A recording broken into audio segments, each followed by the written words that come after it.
Bitch, I survived.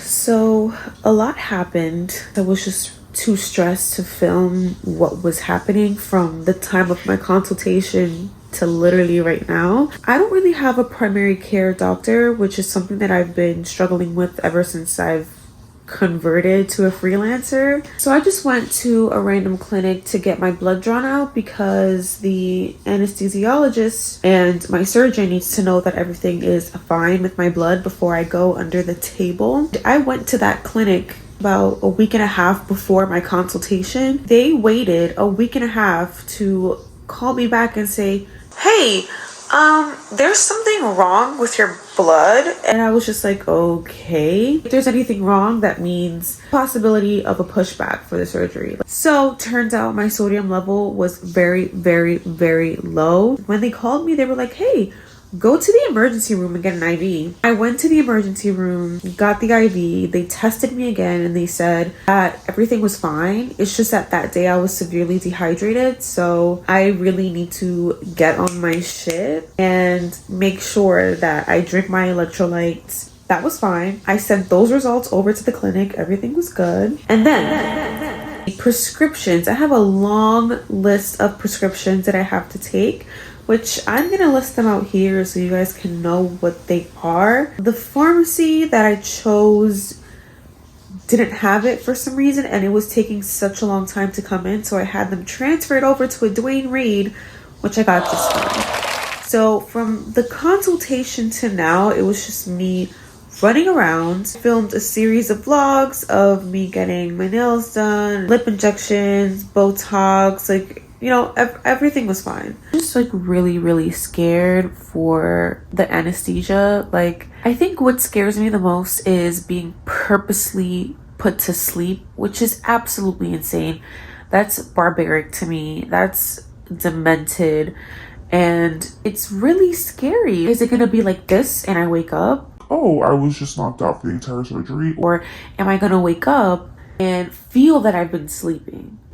And the fact that I just wake up with like a brand new body is just really, really scary. And it's something that I didn't think I would be scared of, but whatever. We are here. My cat's also here. Sage.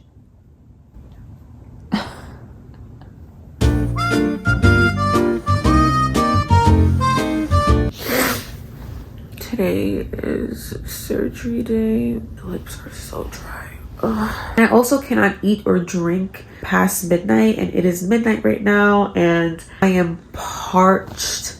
My boyfriend just called me to make sure I'm awake. We have to leave in about an hour. Oh, I can't even see the time on my phone. I probably should have rested more, but yeah.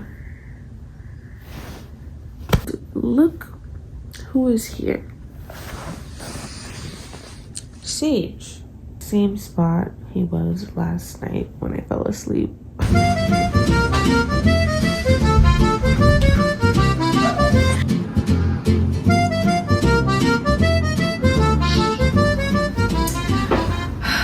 So I just spoke with the doctor, the assistant, and bitch! The anesthesiologist is coming over here. My boyfriend is filming. I'm just really scared. The thing I'm most scared about is just being put under, and it feels like death. No. Oh my god, I'm so scared. Bitch, I survived.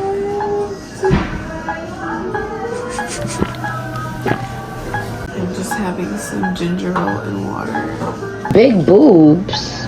I feel drugged up, definitely. But I'm just excited to go home. Do they look good? They look really good. Okay, that's it.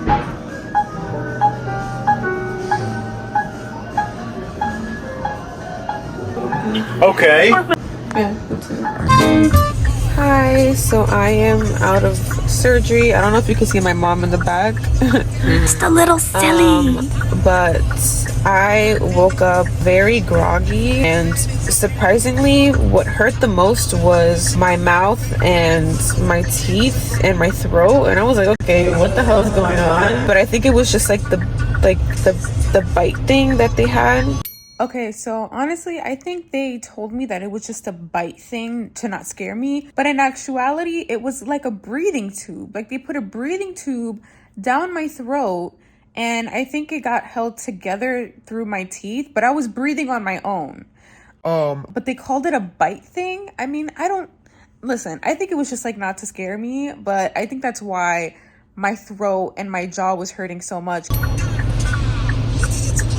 But Brandon was right beside me when I woke up, which was nice. It was good. Dr. Schaefer came in, his assistant Amy came in, and they explained that everything went well. I chose a really good size. I think it was 250 cc's, but yeah, I mean, it went pretty well. I'm really sore. Not sore, but like it's as if someone sat on my chest for a long time while I was sleeping. So Laughing, girl? You trying to laugh?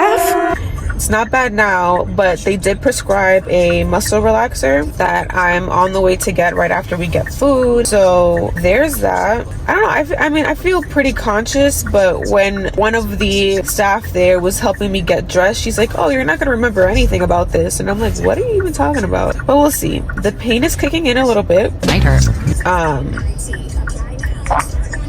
Like holding the belt here because I don't want it to like press on my chest, but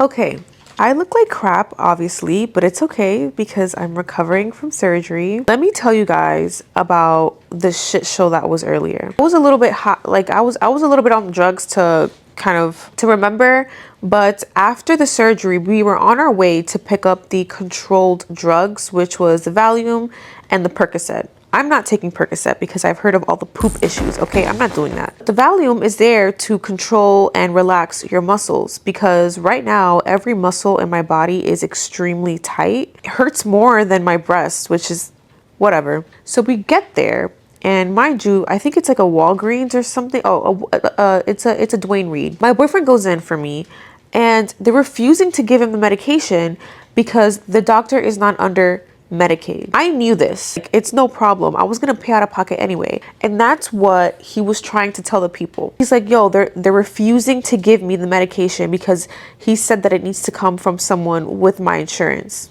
Which is total bullshit. So I call surgeon's office and they're extremely tight. They're like, we have never heard of this. That is not true. Put him on the phone. So I have had to get out of the car. Mind you, my adrenaline is keeping me going. I have had to get out of the car. Why am I still on the phone? Anyway, I have had to walk out of the car, like drugged up, marching to the Dwayne Reed on the phone, and I'm like, hey, my surgeon's office wants to talk to you. He's like, no, I don't talk on the phone. I don't talk on personal phone. Like, what are you even saying right now? The people at the surgeon's office are like really frustrated, and they're like, okay, this is ridiculous. I'm just gonna cancel the prescriptions there, and you tell me a mom and pop shop that can give it for you. Oh, standing on business. Thankfully, I didn't need the Valium because I was chilling. Like, I was fine. Of course, I was sore. Like, I just had surgery, but it wasn't anything crazy. And then, of course, I hit my macros. It's very important to me that I upkeep my eating because I'm trying to retain as much as I can. Of course, I'm going to give my body time to heal and whatever. And I can't do upper body for 6 weeks. My doctor said I can try to do legs after 4 weeks, but don't pick anything up just yet. So that's that. But overall, like, I've been doing pretty well. I'm taking a lot of medication, obviously, for pain and stuff like that. Again, I'm not taking the perk because that's just not in my life agenda. One of the assistants were like, oh, you're not gonna remember this. Girl, I remember everything. I remember everything from the moment I woke up, which is kind of crazy because they said that usually everyone, they don't remember shit. Like they only remember like the car ride home and then getting home, but I remember everything. Even that video that you guys saw earlier just now, I remember saying that and thinking that that was appropriate. Now I'm just waiting for the Valium before I take a shower. Dying to, I still have like the remaining orange substance thing, liquid that they put. I think it's like a disinfectant or something. And I'm just dying to take a shower. But my muscles right now, it feels like I ran for miles and miles and miles the entire night. I think I went with 275 cc's, which is not as much as like the regular popular breast augmentation amount, and that's because I've already had a good amount of tissue on my body. I've had a good amount of boobs already, but what was missing was the top and the sides. So all I wanted was width more than projection. My mom was taking care of me as well. She's here, she slept over, and it's just nice to have people remind you to take medication, because all I just want to do is just like chill. Medication has been making me feel extremely bloated though, like hella bloated. So it's a little discouraging looking in the mirror sometimes, but I still love myself. totally fine. What you guys are seeing is not padding. Like there's no padding here. So this is real, period. But yeah, I'm gonna update you guys a little bit later when, like, after I've settled in, and I might film like my scars and shit so you guys can see. I did do it under the breast. There's a particular term for that, but like, how am I supposed to remember? Yeah, so totally forgot to film an outro, but thank you so much for watching, and I can't wait to update you guys on how far along I've come and the entire healing process, and a lot more of the daily vlogs are going to be on my TikTok, but stay tuned for the next video. Bye.